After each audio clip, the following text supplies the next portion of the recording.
también a la librería Antonio Machado por cedernos su espacio y su tiempo.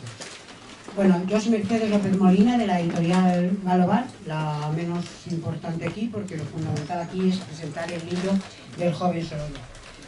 Bueno, pues quiero, de buen nacido, ser agradecido, y primero tengo que dar las gracias a Luis por esta magnífica obra que ha hecho, y además yo ahora me considero pues amiga suya, porque es una persona entrañable, un gran profesional. Él es conservador de museos, en la actualidad trabaja en el Museo Sorolla, trabaja en el Museo del Greco, es además docente en la Universidad Complutense, en la Rey Juan Carlos, y bueno, y es una persona, es un sabio del arte, y de verdad es una satisfacción haber compartido con él desayunos, fartons con café y esas cosas tan raras, pero sobre todo muy buenos momentos. Y también, por supuesto, a Inés Lorenzo, que además voy a desvelar que son amigos de la infancia. Ella es directora de contenidos de Vogue España, y bueno, dentro de su apretada agenda, y también a coleccionistas, a instituciones museísticas, a museos. Tenemos un libro en el que contamos más de 70 documentos y obras inéditas de Joaquín Sorolla. O sea, esto es un lujo extraordinario, o sea, de verdad, es asombroso. Y luego además es un Sorolla diferente. Me voy a enrollar poquísimo, solamente decir que es un Sorolla que sobre todo refleja un realismo social, una crítica del momento, mucho más allá del Sorolla que conocemos, que nos entusiasma a todos, de los azules, los blancos, los colores, la luz. Es un Sorolla de verdad que nos hace pensar y que te conmueve. A mí hay una obra que es que me encanta, que es El niño muerto, de verdad, porque es que es un tiempo de un dramatismo y de una belleza. Bueno, me callo que ya, que sobran lo importante son ellos. Muchas gracias, Mercedes.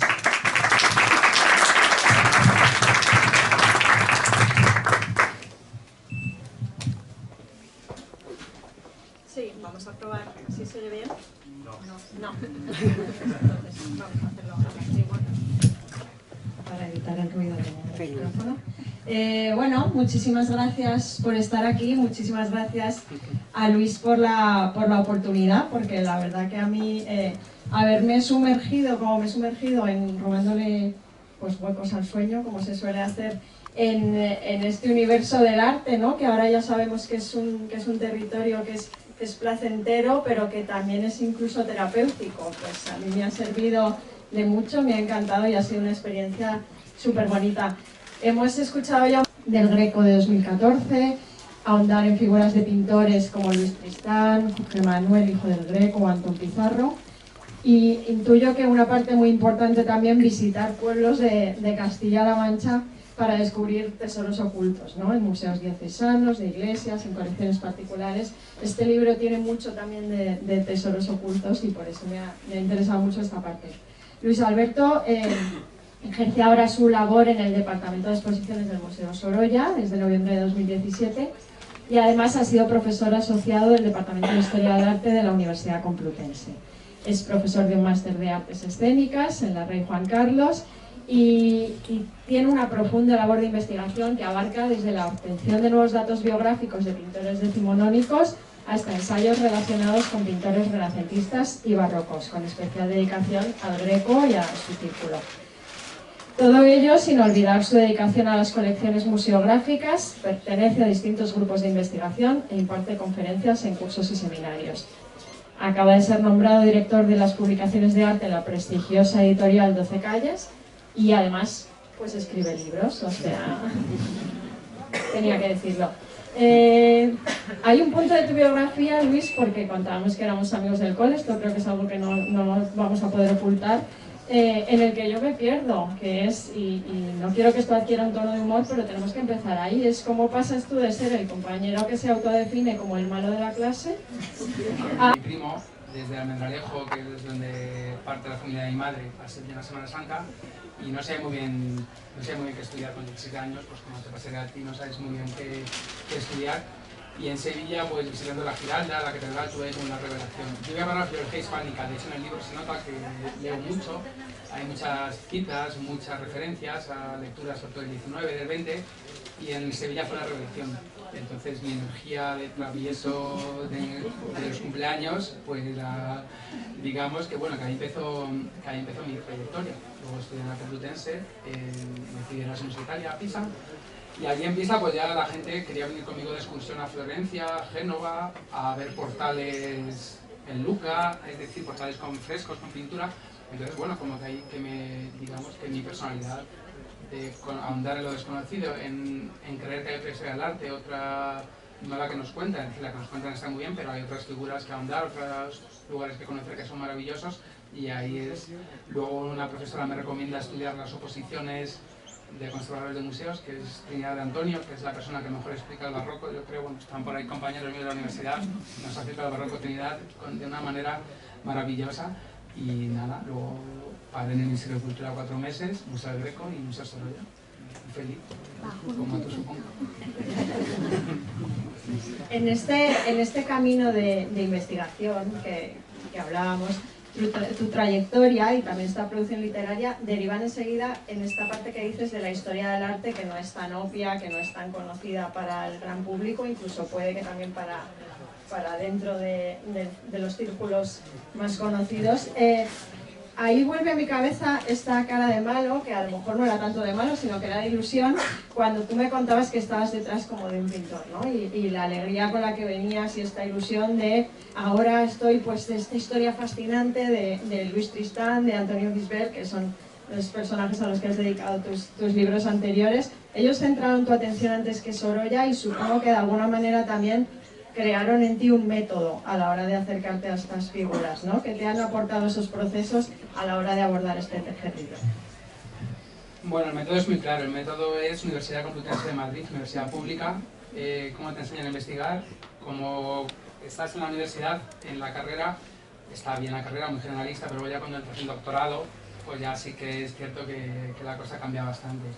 Cuando vas con el profesor Fernando Checa, por ejemplo, ahí entiendes muy bien qué es la fama del cortesano de Castiglione, es decir, entiendes muy bien, bueno, porque en Natalia estuvimos una discusión con Fernando, o cuando subes con el profesor Wilder Robledo por la Catedral de Ávila, por las cubiertas, es decir, son experiencias que te marcan bastante. Yo recuerdo haber estado contigo en el Consejo de Estado viendo cuadros, ¿no? Recuerdo esas colecciones y nada, entonces dediqué mi tesis a Antonio Gisbert porque mi profesor, Portela Sandoval, había hecho una biografía de Casado de Alisá, que es un pintor también muy conocido, y nada, le faltaba como un libro a Gisbert, entonces por ahí me viene la inspiración gisbertina.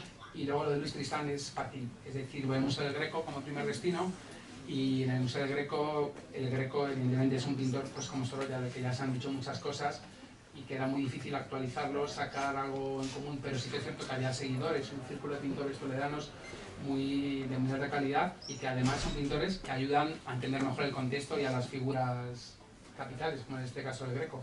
Y por eso me viene un poco la inspiración de Luis Tristán, de Pizarro, de todos estos pintores no tan conocidos, pero que son formidables, en mi opinión.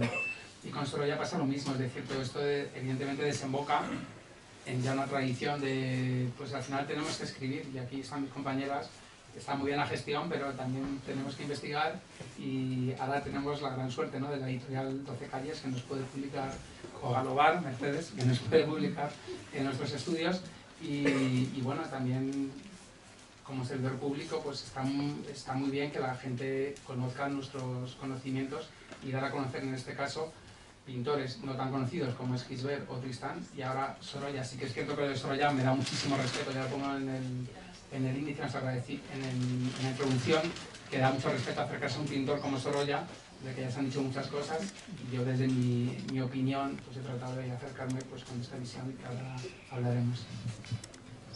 Efectivamente, porque entramos ya en el caso que nos ocupa. Es un libro donde tú ahondas en los primeros años de vida y producción artística de Joaquín Sorolla. Yo os decía al principio que he tenido la suerte de vivir unos días sumergida en este oasis artístico, que ha sido el libro, y me ha gustado porque ha tenido mucho de descubrimiento, porque este libro habla de un Sorolla que es anterior al éxito, anterior a esta eclosión, ¿no?, y a toda el remanente que nos ha dejado hoy, que yo desconocía por completo, y ese no es otro que tu punto de partida. No sé si el objetivo con el que emprendes el libro es tanto reivindicar esa obra anterior o incluso descubrirla, ¿no? Tú ya pasas tus días rodeado de la obra del pintor, pero ¿de dónde viene? ¿Es más un proceso de averiguar o de reconfirmar y dar a conocer lo que tú ya sabes? Bueno, realmente viene del año 2009, cuando vi la exposición del Museo del Prado icónica de la exposición de Sorolla, que fue importantísimo para sus estudios y su reconocimiento. Pues ahí yo me di cuenta que hay una parte, antes del 84, pues que no figuraba solo en el catálogo. Entonces, pues cuando entré en el museo empecé a buscar documentación, obras, en subastas, en colecciones particulares, y es muy complicado, pero bueno, al final se puede hacer una exposición que se llama Sorolla Orígenes, y es realmente de donde parte este libro. Y justo en Sorolla Orígenes es donde conocí a Mercedes. Bueno, yo a Mercedes la conocí en una presentación del libro también, y luego realmente Mercedes me comentó la posibilidad más adelante, en nuestros cafés que hacemos de vez en cuando, que son terapéuticos, que nos contamos las vidas y los proyectos, ahí Mercedes me propuso hacer un libro sobre Sorolla.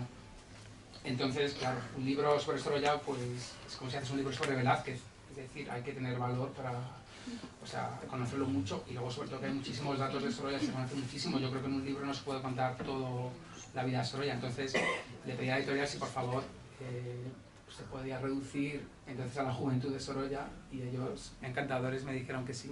Lo que no sabíamos es que iba a salir tanto, y es aquí cuando agradezco a los familiares, sobre todo la familia Sorolla, colecciones particulares, casas de subastas, mis compañeras, por supuesto, que me han ayudado entre todos a concebir este libro. Pero claro, cuando empiezas un libro no sabes muy bien, además que no quieres hacer un libro más. El lector lo que se va a encontrar es dibujos, fotografías, material de archivo, luego también obras no tan conocidas, que es realmente lo que he tratado de desentrañar en El joven Sorolla. Este libro tiene algo muy bonito, que es que tiene una reivindicación de los maestros. Tú y yo compartimos un maestro que igual a mí me gustaba más que a ti en el momento, pero que creo que los dos hoy podemos tener el consenso de que era una persona muy especial, que probablemente sea el responsable de que hoy estemos los dos aquí. En mi caso, seguro.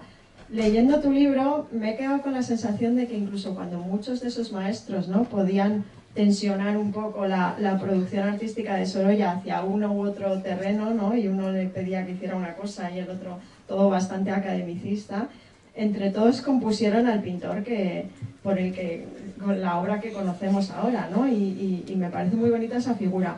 Háblame un poco de ellos, son muchísimos y hablas de muchos que tuvieron como una influencia real y poderosa, pero cuéntanos un poco quiénes son estos maestros que citas. Bueno, antes de empezar a hablar, damos un homenaje a mi maestro, a nuestro maestro don Juan Balado Camino, que lo primero que hacía era, nos hacía hacer un comentario de texto, ¿no? Pero con noticias de Con actualidad. noticias de todos los periódicos, ¿no? Que venía cada día con un periódico diferente, entonces hacíamos noticias, comentarios de texto de las noticias, y yo creo que eso te ha influido a ti, ¿no? Para ser periodista, ¿no? Para ser la directora de Bove. Sí, pero esto va sobre ti. Pero sí, efectivamente, tú antes decías que igual yo no tenía vocación. Yo a los 10 años escribí una poesía diciendo que quería ser periodista y no paré, efectivamente. O sea que sí, maestros. Pues sí, el libro es importantísimo, la relación que tiene con los maestros. Bueno, a mí me gusta mucho el Renacimiento, por mi etapa en Pisa, y Alberti decía algo así de la armonía de las partes con el todo, es decir, si juntamos todas las partes no sale el todo. En este caso el todo sería Sorolla y las partes serían los maestros, que tienen muchísima influencia, y que cuando realmente pues uno ve pintura a los maestros es que tienen un nivel de pintura de calidad soberbio. Es decir, que a veces, pues bueno, de hablar de pintores no tan conocidos, y también el libro lo que pretende es que estudiantes se dediquen a estos maestros. Evidentemente nosotros no podemos dar abasto a tantos pintores, pero hay pintores buenísimos. Me acuerdo de pintores como, hay uno que me gusta muchísimo, que es Gonzalo Salvasimbor. Salvasimbor es un pintor que nace en París, que tiene muchísima relación con Sorolla, en Valencia, en la escuela de San Carlos, y que es el más moderno de todos, porque es quien le recomienda que salga al campo a pintar.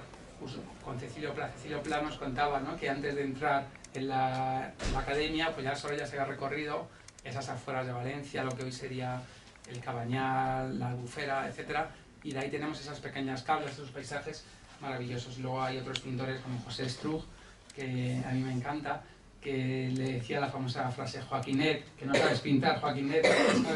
Luego tenía muchísima amistad con él. De hecho, Struch acudió al enlace de Clotilde y Joaquín en el año 88 en Valencia, y luego otros pintores buenísimos, Pinazo por supuesto. Bueno, Pinazo también es un pintor que tiene muchísima influencia, ¿no? Cuando viene de Italia, esa pintura de los Macchiaioli, pero luego también conforme va pasando el tiempo, y luego se ve que Sorolla es una persona. Había un pintor, Ramón Stolz también, que es un pintor que no se debía llevar muy bien con Sorolla, pero Sorolla como jurado en una exposición sí que, digamos, que habló muy bien de su pintura, que creo que era un paisaje. Es decir, el libro cuenta muchas anécdotas, he investigado mucho la prensa de la época. Luego ya en la parte de Roma hay maestros maravillosos como Paradilla, Emilio Sala, José Villegas. Luego para la parte de Roma hay un pintor, escritor, diplomático, Luis de Llanos. Reconozco que me di el capricho, me compré la edición original de Luis de Llanos de las Memorias de un pensionado en Roma, que nos habla de cómo era la vida de los pintores en Roma. Y luego ya en Madrid hay, bueno, en París una figura clave que es Pedro Gil Moreno de Mora, que realmente es su amigo, con el que realmente comparte una amistad a través de las cartas bastante duradera. Y luego hay otro pintor que quiero destacar en Madrid, que es José Jiménez Aranda, que es un pintor de primer nivel, un pintor que también está estudiado, pero yo creo que le hace falta como más reconocimiento. Y luego en Madrid también hay pintores con los que él coincide, como por ejemplo Augusto Comas Blanco, también, que es un pintor fabuloso, no muy conocido. Y bueno, son pintores que aquí hay coleccionistas que en las subastas también se cotizan bajo para la buena calidad que tienen. No sé, esto es pues como un poco injusto, ¿no? Unos tanto y otros tampoco, ¿no? Pero que realmente tienen, es una pintura muy parecida, y yo creo que entre todos ellos han influido bastante, y viceversa, claro, luego Sorolla sobre ellos influye bastante. En este sentido, me encantó conocer toda esta etapa formativa. Tú ya has citado Valencia, Roma, Asís, París, porque también creo que es descubrir todo lo que un pintor, fuera hacia donde fuera, tenía que conocer y saber y practicar en la época, ¿no? Y pienso en Velázquez. Hablas de cómo todos están obsesionados con aprender, no tanto con emular, sino con aprender de Velázquez. Hablas de las marinas, de los retratos, del estudio de la anatomía humana, de la importancia de los cuadros históricos a la hora de consolidar carreras. ¿Es una formación en este sentido ideal, canónica, como pintor, la que tiene Joaquín Sorolla?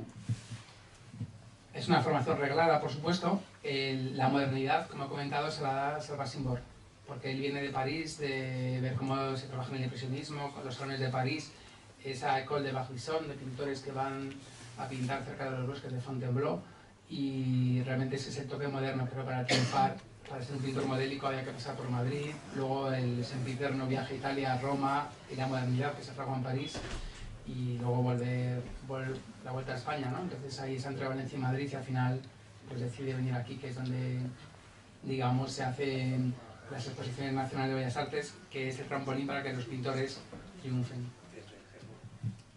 Es un poco como un mix perfecto, ¿no? Hay un detalle que destacas bastante en toda la obra, y es como un carácter pues tenaz, ¿no? Hablas de constancia, hablas de esfuerzo, de todo lo que Sorolla pone por su parte en estos primeros años. Incluso recuerdo una anotación, aunque también hay otras en el sentido opuesto, en la que relatas que alguien hablaba de él como un alumno que no era sobresaliente, ¿no? En algunos momentos de su etapa formativa. ¿Es Sorolla un artista, en contra un poco de lo que siempre pensamos de todos estos grandes genios? ¿Es fruto del esfuerzo, o es fruto del talento, o es la mezcla perfecta entre ambos? Bueno, una pregunta muy difícil.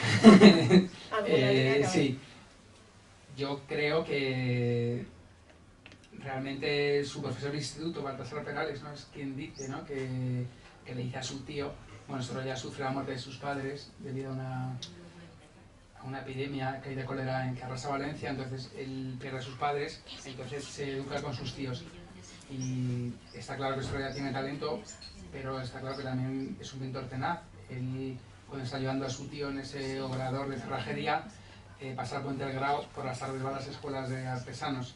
En esas escuelas de artesanos, allí por la noche se forman los hijos de los obreros. Entonces es un pintor que tiene una formación bastante sólida ya desde un primer momento, es decir, que después de trabajar tú tienes la opción de irte a tu casa o irte a la escuela a aprender un oficio, y realmente esto es muy bonito, y esto es una cosa que se hace en Valencia de manera pionera. Nos contó Sofía Vivanco, la responsable de las escuelas que estuvo aquí, y que no conoce como otro lugar en España que desde el siglo mediados del XIX se hiciera esa dedicación a los hijos de los diferentes obreros, es decir, por eso tiene tanta importancia. Y allí solo ya existía clases nocturnas con un escultor, con Capuz y con José Struck, que era quien le enseñó el dibujo, la línea, y por eso también es importantísimo esos dibujos, ¿no? Esos dibujos donde se muestra ese ingenio de Sorolla, ese proceso creativo que nos dan los primeros paisajes, las primeras impresiones, que realmente a mí cada vez me gustan más. Andando en esta parte un poquito más psicológica del personaje, a mí me interesa también el germen de todo ese esfuerzo, ¿no? ¿Cuál es la motivación para que lleva a Sorolla pues, precisamente a hacer este sacrificio que mencionas para convertirse en pintor? Yo no intuyo relatos de vanidad en tu relato, no me parece que describas a Sorolla como una persona que buscaba la gloria o la vanidad.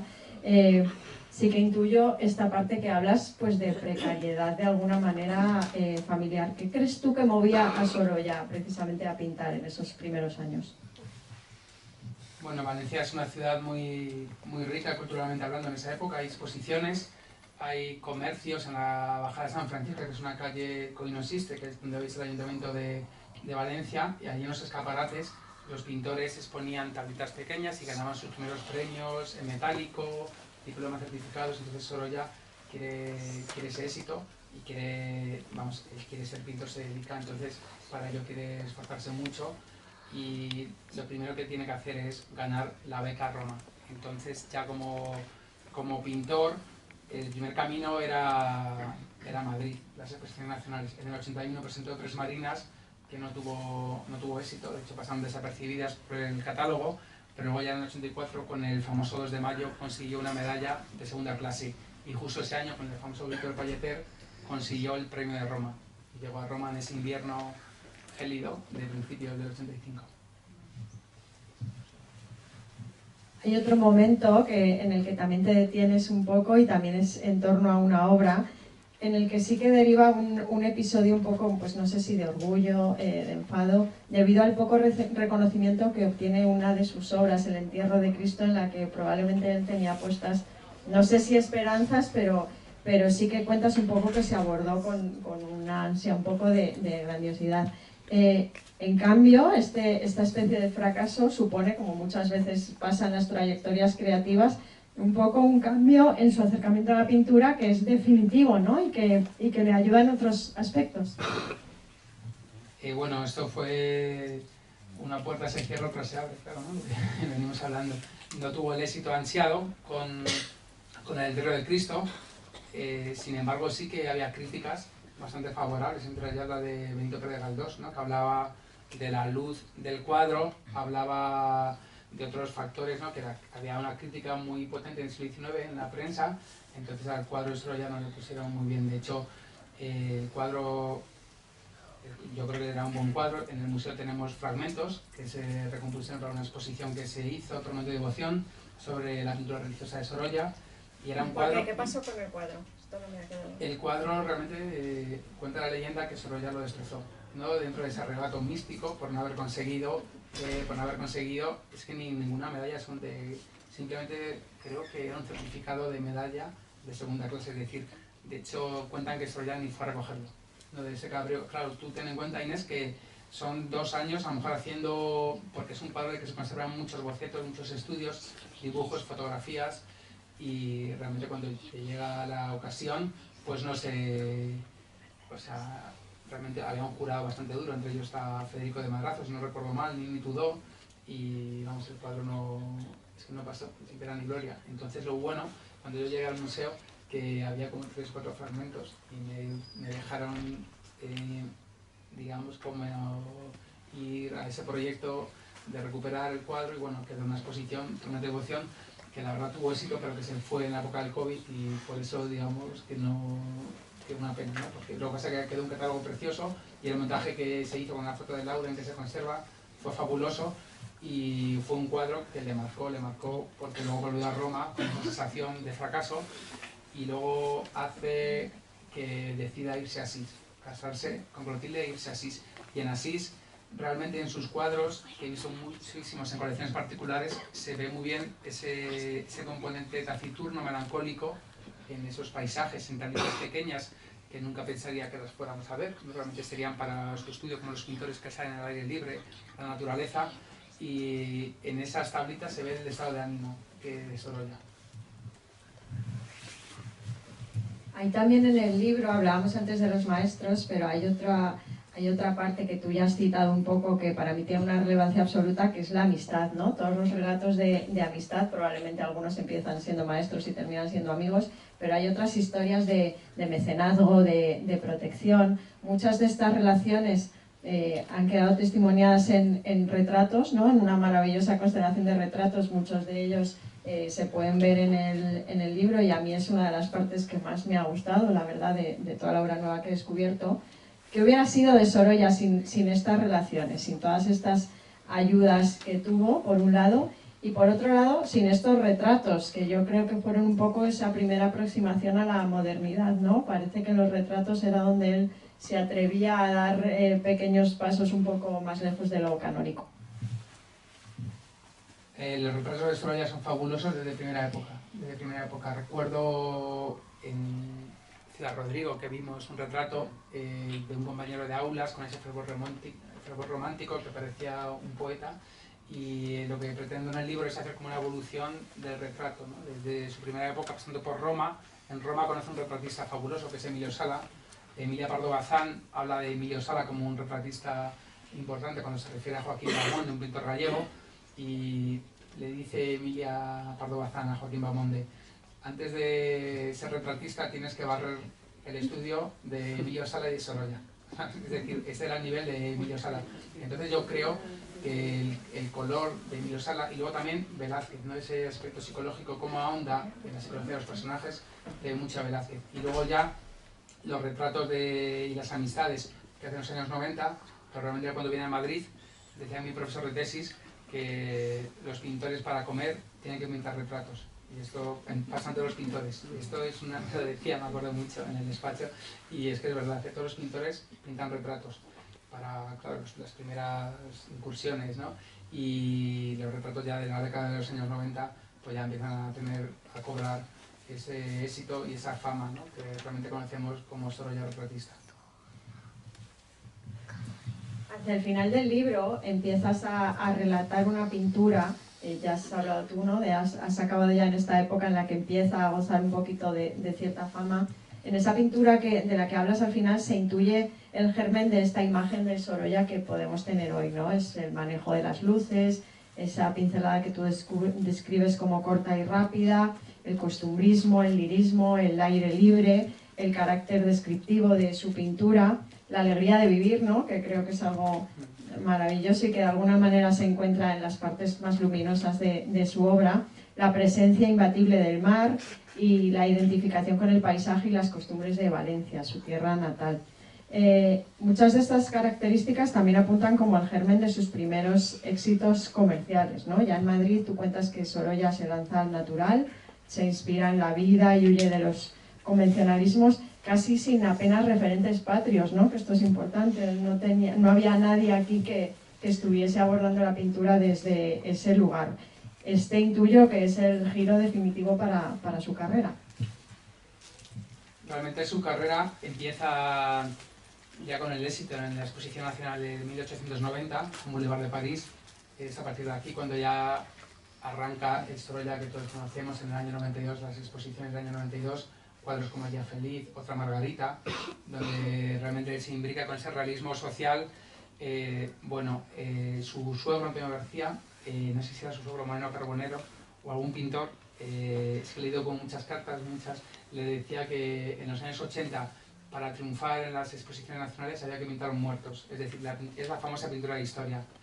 En los años 90 había que pintar realismo social.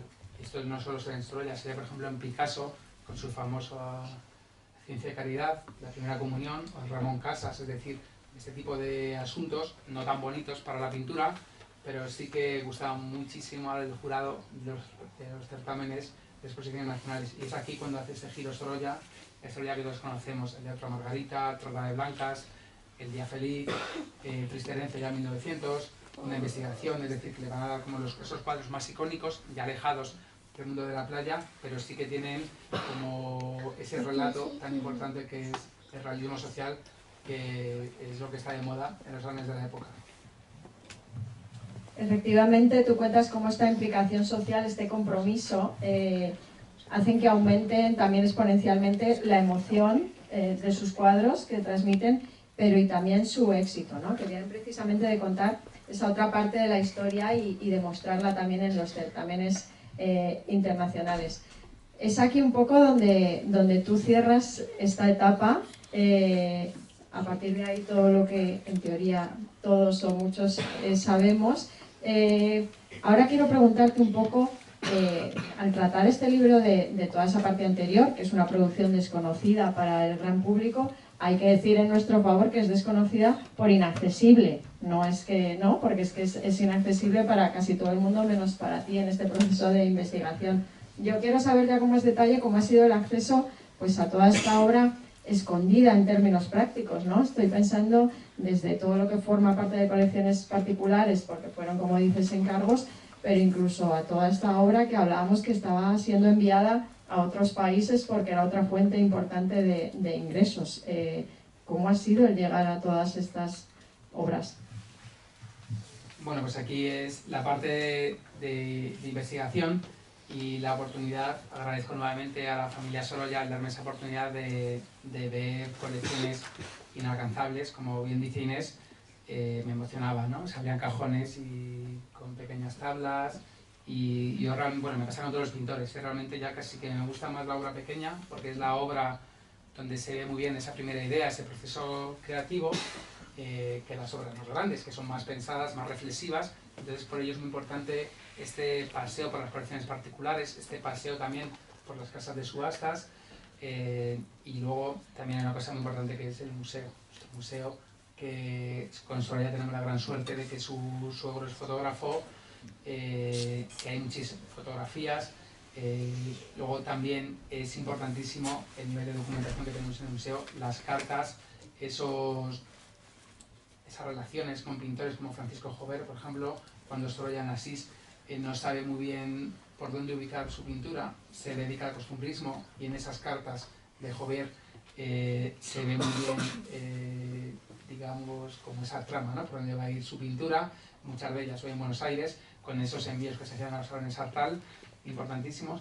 Y luego, o sea, es un gusto, y aquí quiero agradecer también a mi amigo Will, el fotógrafo Will Corbara, que está ahí, que claro, que yo, si voy yo solo a fotografiar los cuadros, pues las fotos también deben muchísimo a Will, al libro, que realmente lo bueno de los libros es que tengan buenas fotos también, porque a veces yo creo que hay que cuidar mucho la edición.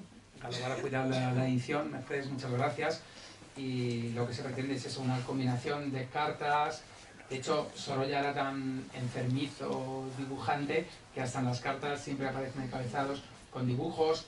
Hay dibujos preciosos, hay cartas, ¿no?, en las que se ve su estado de ánimo. Él siempre prefirió esa modernidad que se fraguaba en París ante el ambiente clasicista romano. Hay un libro precioso que se llama Los cafés históricos, de Antonio Bonet Correa, que habla muy bien, ¿no?, de cómo ya Roma se estaba quedando antigua para los pintores que iban allí, porque realmente eran las enseñanzas clasicistas de Pradilla, que no tienen nada que ver si no va a París a ver el salón donde ha expuesto Monet. Claro. Entonces, hay como esa dicotomía, ¿no?, entre ambas ciudades. Luego yo creo que Sorolla se encuentra en Asís. Bueno, yo me he encontrado tablas de Asís preciosas, documentación. No sé si alguien ha ido a Asís a investigar la obra de Sorolla en Asís. Creo que debe quedar algo en archivos en Asís, porque yo creo realmente que puede quedar una exposición pequeñita de Asís, con todas las obras que tiene, con esas tablas, con esos retratos también en Asís. Luego también en Asís cobra cierta fama local. Hay un hotel que no sé si seguirá existiendo, Hotel Subasio, ¿no?, donde se aloja Sorolla y donde van pintores ya mexicanos, colombianos a visitar a Sorolla en esa época. Todo esto lo he conseguido por la prensa histórica. Luego también es importantísimo las crónicas de otros pintores que nos hablan, ¿no?, de esa fama que estaba ya teniendo Sorolla, un Sorolla que es a partir de ese momento en Asís cuando se produce, yo creo, ya como su camino vira hacia arriba. ¿no? También lo mencionas en muchas ocasiones como una referencia. ¿Qué porcentaje de su obra total crees que conocemos? Pues es que cada semana salen un nuevo Sorolla. Es 5.000 cuadros blancas y menos, ¿no? 3.000 o 4.000, 4.200. Esta semana acaba de aparecer uno, creemos. Hay que ver. Ya casi todo está. Casi todo está. Otra cosa, sí, que a veces hay sorpresas en las casas. Entonces es una cosa como, bueno, el lunes estuve comiendo con la conservadora del MUBAG, el Museo de Bellas Artes de Alicante, y me decía, es que Sorolla es infinito. Es que es verdad, o sea, uno puede acercarse a Sorolla desde diferentes ámbitos. Mis compañeras lo saben bien, que hace poco leí un artículo en El País, Ahogados por el Levante Feliz, de Paco Cerdá, que hablaba de ese tremendismo, ¿no? Esa visión de Blasco Ibáñez, ¿no? Y que realmente que contrasta con ese Edén, ¿no?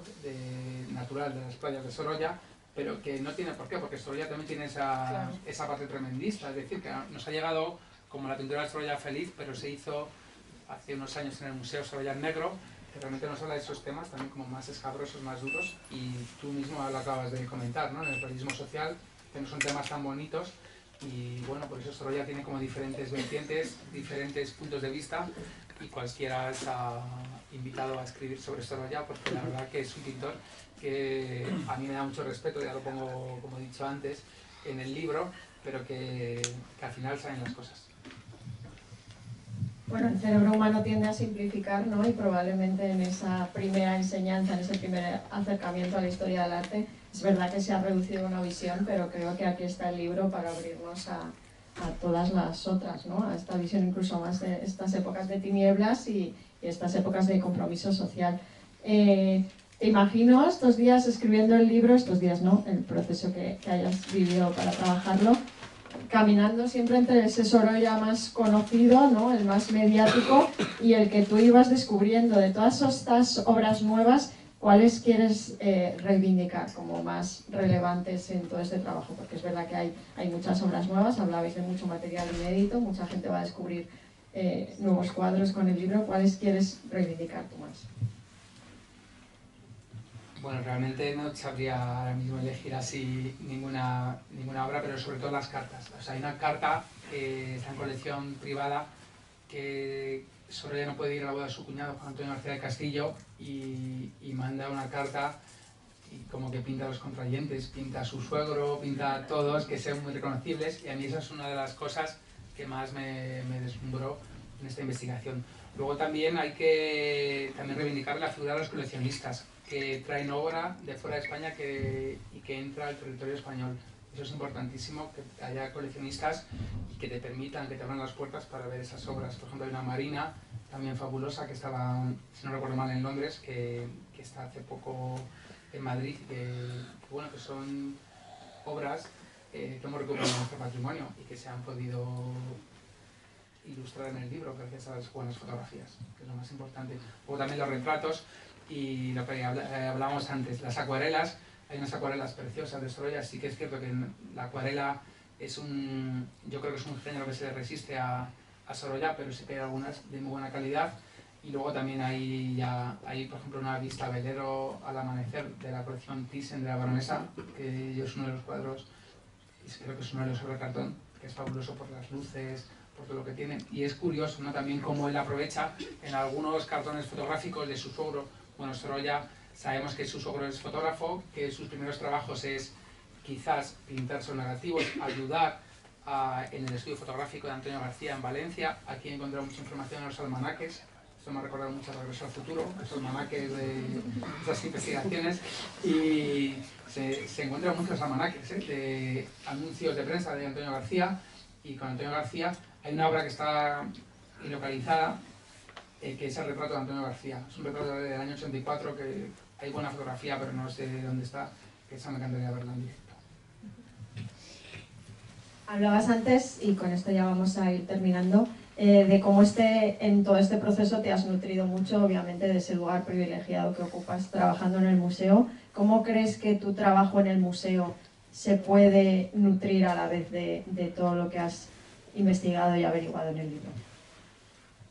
Bueno, en el museo nuevo con ampliación que se abrirá, pues hay muchas salas expositivas, y yo creo que cuando mis compañeras y yo, el director, hemos hecho exposiciones como la Dichosa, Tormento de Devoción, Orígenes, pues siempre nos ha surgido la duda, o Sorolla Negro, de a lo mejor la gente no va a venir porque no hay cuadros soleados, con mar, pero ni mucho menos. La gente quiere más, la gente Sorolla gusta, y yo creo que el Sorolla antes de Sorolla todavía gusta más, al igual que el final Sorolla, el Sorolla viajero, es decir, es que es una personalidad infinita y se le puede analizar desde diferentes puntos de vista. Entonces este libro pues invita a una reflexión, pero vamos, ojalá este libro se pudiera hacer con todos los pintores. Bueno, de hecho hubo una exposición que hace tiempo vimos, El joven Rivera, una exposición maravillosa que a mí me impactó mucho. Hice el curso con Gabriel Finaldi, me acuerdo, un curso que aprendí muchísimo y que realmente contaba que claro, que realmente de pintores, los clásicos, está ya casi todo dicho. Entonces a lo mejor hay que acercarse a esas épocas más primigenias o las épocas finales, porque bueno, todavía se puede profundizar, bucear en archivos y sacar algo interesante. Has tirado del hilo de Sorolla, has tirado el hilo de otros dos autores menos conocidos anteriormente. ¿Cuál es el próximo hilo? Bueno, el próximo hilo es Antonio Gisbert, una exposición que es como el sueño de mi tesis, ¿no? Mi tesis de letras, que se va a convertir en una exposición el 12 de junio en Alicante, en el Museo de Bellas Artes de Alicante, y por el camino vienen otros pintores. Hay un pintor de Caudete, que es Malgarra, que ahora voy a dar una conferencia en Albacete, que bueno, es un pintor al que también llevo trabajando sobre él, y luego aquí unos compañeros. En breve haremos algo sobre Francisco de Solís, que es un pintor del 17, maravilloso, que hemos recuperado una anunciación de nivel museo, pinacoteca de primer nivel, y bueno, os invito a todos también cuando presentemos el cuadro de Francisco Solís, que estáis todos invitados para festejar que el patrimonio goza con una obra más. Y luego tengo una cosa pendiente, que esto lo tengo que hacer sí o sí, que cuando falleció mi profesor de tesis, su viuda me dio todos los archivos de Casa de Galisal y los tengo ahí en el trastero, esperando a que tenga un poco de tiempo para escribir un libro de José Casa de Galisal como homenaje a los maestros, ¿no? Como bien dice el libro. Bueno, pues empezamos hablando de una cara de travieso, ¿no? Que era de ilusión. Esta es la cara de tener una cosa más en perspectiva.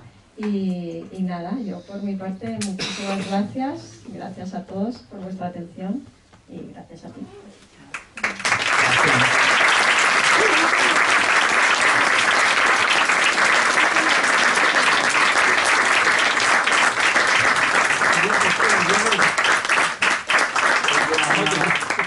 Si alguien tiene alguna pregunta, que aproveche, tenemos 5 minutos. Si alguien quiere preguntar algo.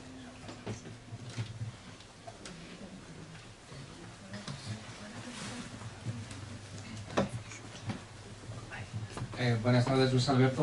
Bueno, muchas gracias por el libro que has escrito. Creo que es un libro muy necesario para conocer el Sorolla más desconocido. Como bien decíais, creo que Sorolla se ve en todas partes, es infinito, yo también lo creo. Últimamente están habiendo muchas exposiciones, no solamente sobre Sorolla, sino sobre autores de la época de Sorolla. Me estoy refiriendo, por ejemplo, a la exposición de Sol que se está celebrando ahora en la Fundación MAPFRE. Y estudiando a pintores nórdicos de la época de Sorolla, a mí me llamó mucho la atención la trayectoria de los artistas, la trayectoria de juventud, la trayectoria de formación. Me llamó la atención, por ejemplo, que Kreuyer, Son y toda esta gente son de diferentes épocas, sobre todo Son es muy contemporáneo de Sorolla, pero Kreuyer y otros no, son de la generación anterior. Me llamó mucho, por ejemplo, la atención el hecho de que los pintores del norte tenían una trayectoria que no estaba vinculada a Roma ni a Italia, sino que iban directamente a Londres o iban a París y llegaban muy directamente a lo que sería la cuna del arte en esos momentos, mientras que Sorolla, los pintores del meridionales, los pintores valencianos van a hacer su trayectoria más hacia Italia.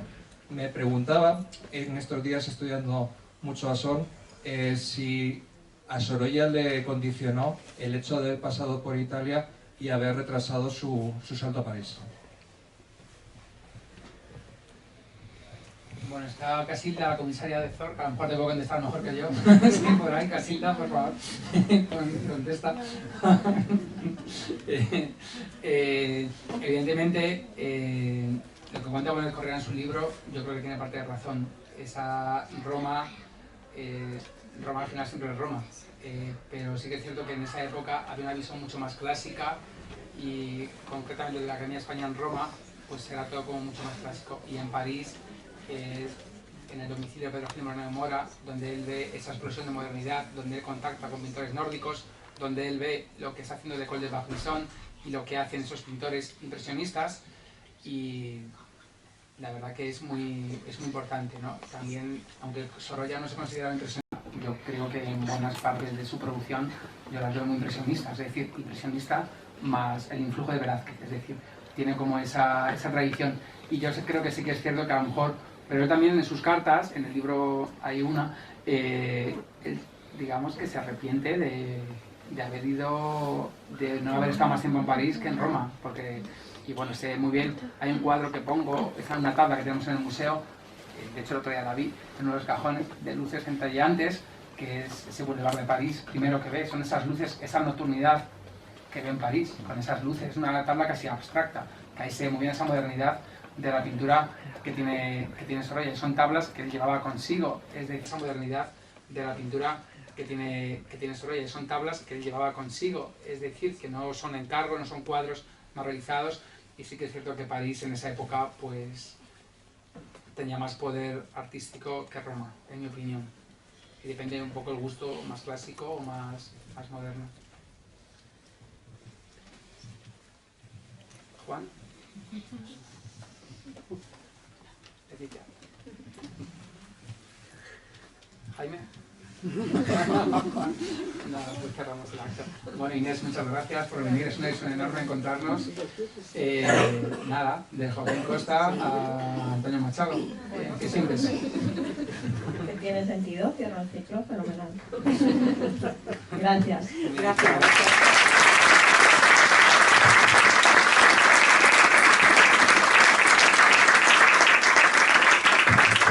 Si quieren algún ejemplar firmado, el autor se va a quedar un ratillo más, aunque haya fútbol o algo así.